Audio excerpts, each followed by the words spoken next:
Welcome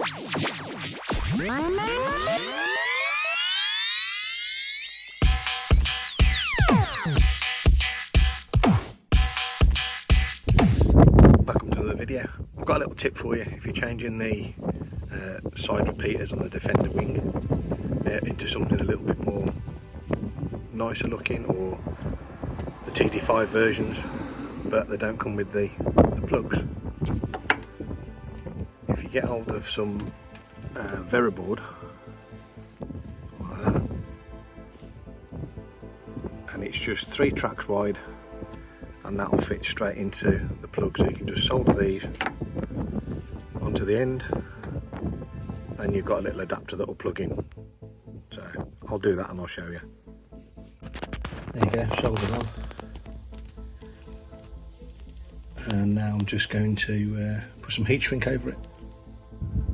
There you go, all working. And this is, I'll just pull that out. So 3 prongs. I filed it so it goes in. There you go.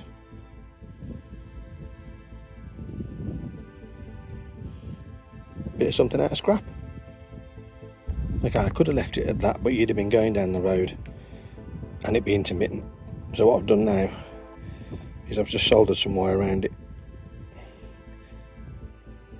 So it's more the same shape as the bulb, so I couldn't shove it in two-handed. So there you go. That's now a better connection. Not dodgy anymore. I don't know whether to put these ones in or the TD5 ones.